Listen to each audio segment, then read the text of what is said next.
آقا کے وفادار ہے علماء دیوبند اسلام کے غم. أعوذ بالله من الشيطان الرجيم. بسم الله الرحمن الرحيم. أفرأيت الذي تولى وأعطى قليلا وأكدى أعنده علم الغيب فهو يرى أم لم ينبأ بما في صحف موسى وإبراهيم الذي وفى ألا تزر وازرة وزر أخرى وأن ليس للإنسان إلا ما سعى وأن سعيه سوف يرى ثم يجزاه الجزاء الأوفى وأن إلى ربك المنتهى وأنه هو أضحك وأبكى وأنه هو أمات وأحيا وأنه خلق الزوجين الذكر والأنثى من نطفة إذا تمنى وأن عليه النشأة الأخرى وأنه هو أغنى وأقنى وأنه هو رب الشعرى. صدق الله العظيم.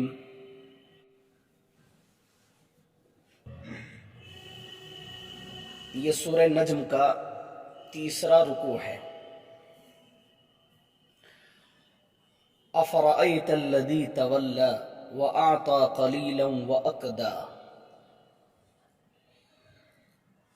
ان آیات کا شان نزول یہ ہے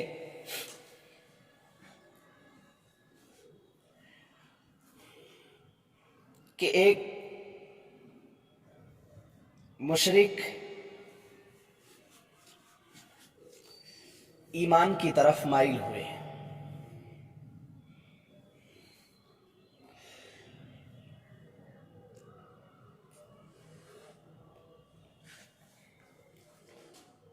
اور یہاں تک آیا ہے کہ وہ ایمان میں داخل ہو گئے، اور یہ بھی ہے کہ داخل ہونے کے قریب تھے. جب اس کے ایک دوست کو پتا چلا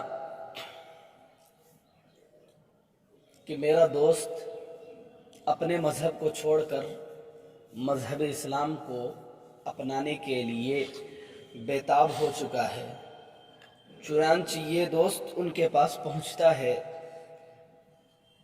اور جا کر کہتا ہے کہ تم اپنے باپ دادا کے مذہب کو کیوں چھوڑ رہے ہو؟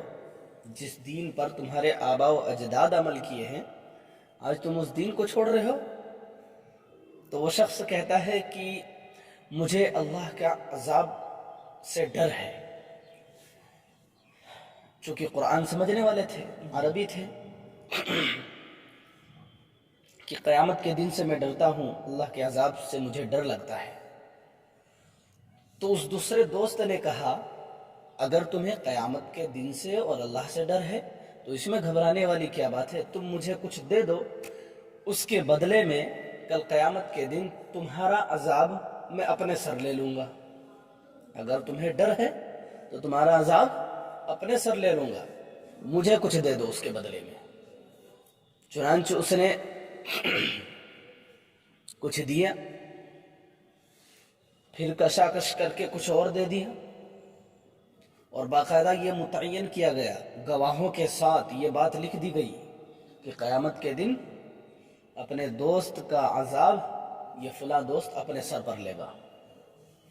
اسی سلسلے میں یہ آیت نازل ہوئی. اللہ رب العزت اپنے پیغمبر کو مخاطب کرتا ہے افرأیت الذی تولی واعطى قلیلا واکدى، کہ بھلا آپ نے انہیں دیکھا جو پھر گئے. تولا، پھر گئے، مراد اللہ کی اطاعت سے پھر گئے. اسلام کے ایمان کے قریب تھے، ایمان کے قریب تھے، اللہ کی اطاعت کرنے والے تھے، لیکن پھر کیا ہو گیا؟ پھر گئے. وَأَعْطَى قَلِيلًا وَأَكْدَى، اور تھوڑا دیا اور رک گیا، تھوڑا دیا اور رک گیا. اکدا یہ قدیہ سے مشتق ہے. قدیہ کہتے ہیں اس سخت پتھر کو جو کنویں یا کسی بھی چیز کی بنیاد کھودتے وقت ایسا پتھر پایا جاتا ہے، سخت پتھر پایا جاتا ہے کہ اس کو توڑنا اور اس کے آگے کھدائی کرنا مشکل ہو جاتا ہے، یعنی کھدائی رک جاتی ہے، وہ کام رک جاتا ہے، ایسا پتھر۔ تو عقدہ لا کر کے اس بات کی طرف اشارہ کر دیے کہ وہ رک گیا، وہ رک گیا۔ جو کچھ خرچ کرنے والے تھے اس سے کیا ہو گیا؟ رک گیا۔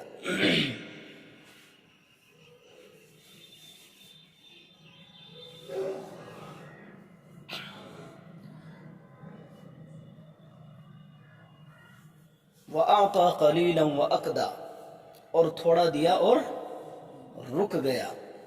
عِندَهُ عِلْمُ الْغَيْبِ فَهُوَ يَرَى، کیا ان کے پاس غیب کا علم ہے جو وہ دیکھ رہے ہیں؟ کیا ان کے پاس غیب کا علم ہے جو وہ دیکھ رہے ہیں؟ مراد اسی شان نزول کی طرف اشارہ ہے کہ وہ جو ایک دوسرا دوست کہہ رہا ہے کہ قیامت کے دن تمہارا عذاب میں اپنے سر لے لوں گا، تو کیا وہ قیامت کے دن کو دیکھ رہا ہے یا وہ ان کے عذاب کو دیکھ رہا ہے کہ کتنا عذاب ملنے والا ہے؟ نہیں ہے۔ تو کیا اللہ رب العزت فرما کیا اس کے پاس غیب کا علم ہے جو وہ غیب کی باتیں بیان کر رہا ہے؟ اعنده علم الغیب فهو یرا، کیا ان کے پاس غیب کا علم ہے جو وہ دیکھ رہے ہیں؟ ام لم ينبأ بما في صحف موسى وابراہیم الذی وفا، کیا بھلا وہ باخبر نہیں ہوئے ان باتوں سے جو حضرت موسیٰ علیہ السلام کے صحیفے میں ہیں اور وہی ابراہیم علیہ السلام کے صحیفے میں ہیں، جو بڑے وفادار تھے، جو پورا پورا حق ادا کر دیا۔ پہلے وفا کو سمجھ لیجیے۔ وفا کہتے ہیں جنہوں نے اپنا حق پورا پورا ادا کر دیا۔ چنانچہ حضرت ابراہیم علیہ السلام نے اللہ رب العزت نے حضرت ابراہیم علیہ السلام کو جو شریعت دی یا جو باتیں دی، ان تمام پیغامات کو صحیح حق کے ساتھ مکمل کر دکھایا۔ سارے وعدوں پر جو اللہ کے وعدے تھے، ان تمام وعدوں پر حضرت ابراہیم علیہ السلام کھرے اترے، اس لیے حضرت ابراہیم علیہ السلام کا لقب دیا وفا۔ سمجھ گئے جی؟ اور ابن حاتم رضی اللہ تعالیٰ عنہ پیارے پیغمبر صلی اللہ علیہ وسلم سے روایت نقل کرتے ہیں کہ جب اللہ کے نبی نے ایک مرتبہ فرمایا کیا الذی وفا کا مطلب جانتے ہو؟ تو انہوں نے عرض کیا کہ اللہ و رسولہ اعلم، اللہ اور اس کے رسول زیادہ جانتے ہیں، بہتر جانتے ہیں۔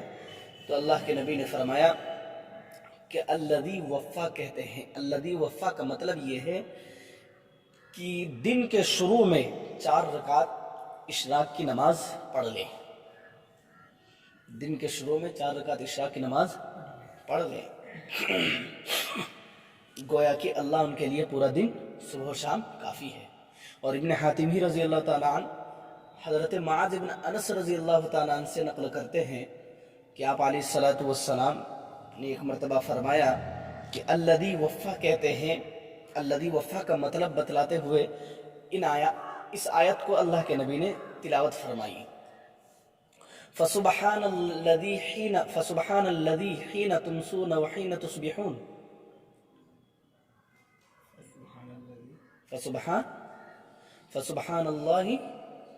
فسبحان الذی حین تمسون، نہیں فسبحان اللہ حین تمسون، فسبحان اللہ حین تمسون وحین تصبحون وَلَهُ الْحَمْدُ فِي السَّمَاوَاتِ وَالْأَرْضِ عَشِيًّا وَحِينَ تُظْهِرُونَ، یہ تو ہے جی۔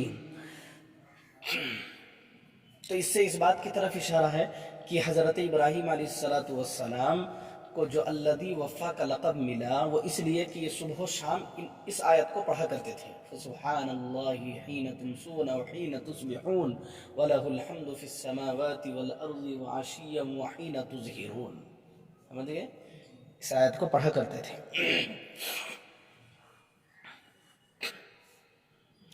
اور اسی طریقے سے ترمذی شریف کی روایت ہے جو حضرت ابو ذر رضی اللہ تعالیٰ عنہ سے مروی ہے، فرماتے ہیں کہ اللہ کے نبی جناب محمد رسول اللہ صلی اللہ علیہ وسلم نے ارشاد فرمایا کہ جو شخص اشراق کی 4 رکعت پڑھ لے اللہ تعالیٰ اس کے لیے صبح و شام کے لیے کافی ہے، گویا کہ اس نے دین کو مکمل کر لیا، دین کو مکمل کر لیا۔ ایک یہ بھی مطلب ہے، تو کتنے مطلب ہو گئے؟ ایک وہ مطلب کہ حضرت ابراہیم علیہ السلام سے اللہ نے جتنے وعدے کیے ان تمام وعدوں کو حضرت ابراہیم علیہ السلام نے پورا حق ادا کر دیا۔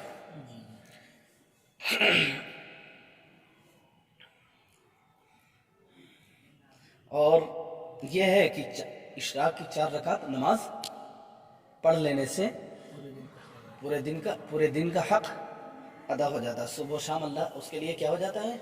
کافی ہو جاتا ہے۔ جی اب یہ بات دیکھیے، الذی وفا کو سمجھنے کے بعد اب یہ سمجھیے کہ کیا بھلا وہ باخبر نہ ہوئے جو حضرت موسیٰ علیہ السلام اور حضرت ابراہیم علیہ السلام کے صحیفے میں ہے؟ کیا ہے ان کے صحیفوں میں؟ ان 2 باتوں کا تذکرہ ہے۔ مطلب یہ ہے صحیفوں سے مراد یہ ہے ان کے صحیفے میں ہے، یعنی جو ان کی شریعت میں بھی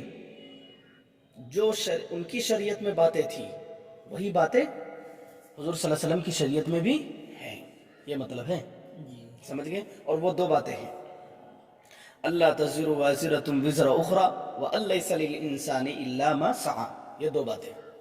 بہت ساری باتیں ایسے ہیں، بہت سارے احکامات ایسے ہیں جو پہلے انبیاء کے زمانے میں تھے اور حضور صلی اللہ علیہ وسلم کے زمانے میں بھی حضور صلی اللہ علیہ وسلم کو بھی وہی احکام دیے گئے، اور بہت سارے ایسے ہیں جو حضور صلی اللہ علیہ وسلم کو احکامات دیے گئے لیکن پہلے انبیاء کو نہیں دیے گئے۔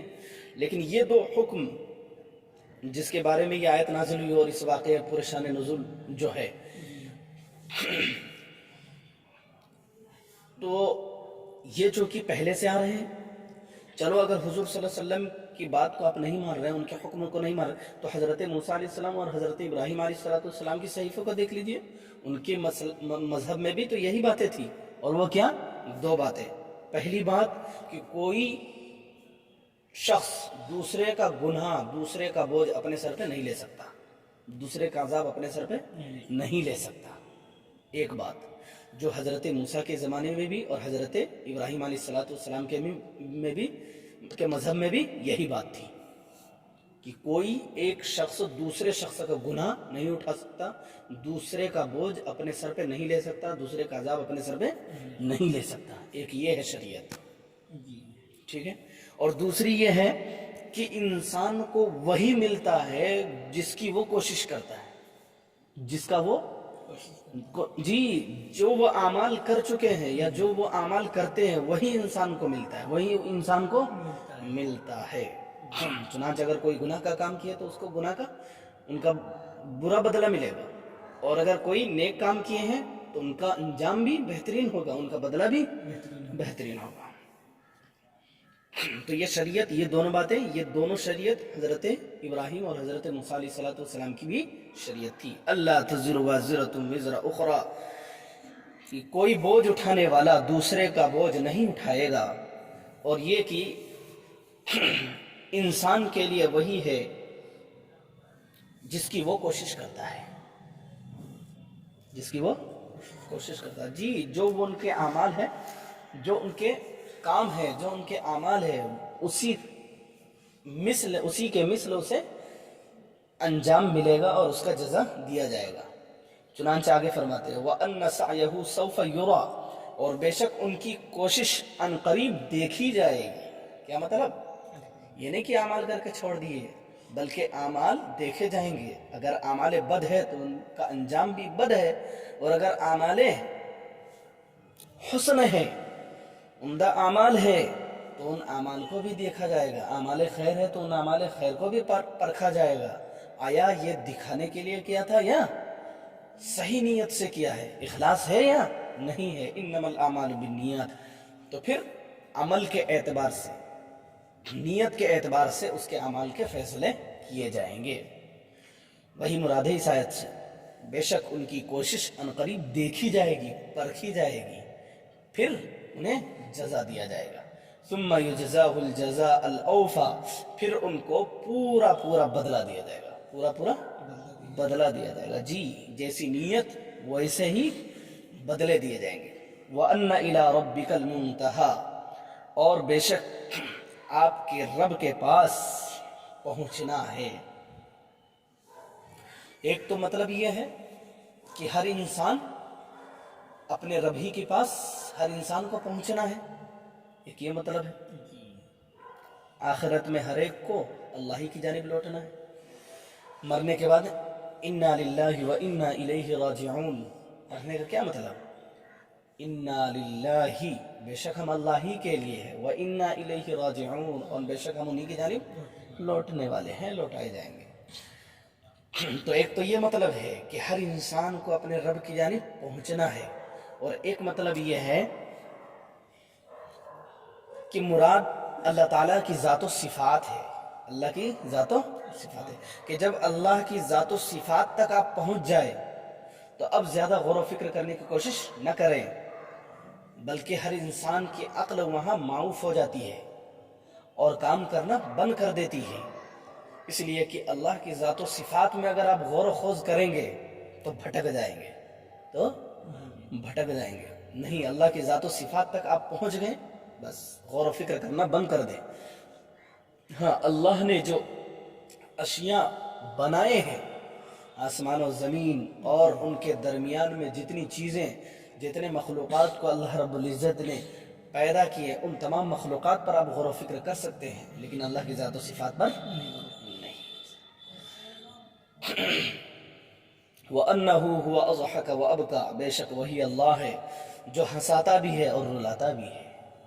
جی یہ مثال دے کر کے اس بات کی طرف اشارہ کیا کہ قیامت کے دن بھی بہت سارے ایسے انسان ہیں کہ جس طرح دنیا میں کوئی خوشی کی خبر ملنے پر خوش ہوتا ہے، غم کی خبر ملنے پر غم اور رنجیدہ ہوتا ہے، اسی طرح قیامت کے دن بھی انسان کو جب اس کے اعمال دائیں ہاتھ پر دے دیے جائیں گے، نامہ اعمال، تو وہ خوش ہوں گے، اور جن کا نامہ اعمال ان کے بائیں ہاتھ پر دے دیا جائے یا ان کے میزان کا پلڑا جھک جائے، نیکی کا پلڑا اوپر کو آ جائے اور بدی کا پلڑا جھک جائے، تو اس کے لیے بد ہی بد ہے اور رنجیدہ ہی رنجیدہ ہے. جی بے شک وہی ہنساتا ہے اور رلاتا ہے. وَأَنَّهُ هُوَ أَمَاتَ وَأَحْيَا، اور بے شک اللہ ہی موت دیتا ہے اور زندگی بھی دیتا ہے. جی موت دینے والا اللہ ہے، زندگی دینے والا بھی اللہ ہے. وَأَنَّهُ خَلَقَ الزَّوْجَيْنِ الذَّكَرَ وَالْأُنثَى، اور بے شک اللہ ہی نر اور مادے کے جوڑے بناتا ہے. اللہ ہی ہے جس نے جوڑوں کو پیدا کیا، اور ان جوڑوں میں نر بھی ہے، مادے بھی ہے، مرد بھی ہے، عورت بھی ہے. مرد اور عورت اس لیے نہیں کہ نر اور مادے کہنے کا مطلب یہ ہے چونکہ اب اس میں سارے جاندار آ گئے، سارے جاندار آ گئے، جاندار بھی آ گئے، بے جان بھی آ گئے. جتنی چیزیں جس میں نر اور مادے ہیں وہ تمام کی تمام آ گئے. من نطفۃ اذا تمنی، ایک ایسے نطفے سے جب ٹپکائی جاتی ہے. جی ایک منی کے قطرے سے انسان کو اللہ رب العزت پیدا کرتا ہے. وَأَنَّ عَلَيْهِ النَّشْأَةَ الْأُخْرَى، اور بے شک دوبارہ اللہ ہی پر پیدا کرنا ہے. جی دوبارہ جو پیدا کرنا ہوگا وہ کس کے لیے ہوگا؟ اللہ ہی کے لیے. اللہ ہی پیدا کرے گا. دوبارہ کون پیدا کرے گا؟ جی اور اللہ ہی پر ہے دوبارہ زندہ کرنا. وَأَنَّهُ هُوَ أَغْنَى وَأَقْنَى، اور بے شک وہی مالدار بناتا ہے اور وہی مال کی حفاظت کرواتا ہے. مالدار بھی اللہ ہی بناتا ہے اور مال کی حفاظت بھی وہی کرواتا ہے. اغنا غنا سے ہے بمعنی مالدار کے، اور اپنا کے معنی محفوظ کرنا. اللہ ہمیں ان باتوں پر عمل کرنے کی توفیق عطا فرمائے.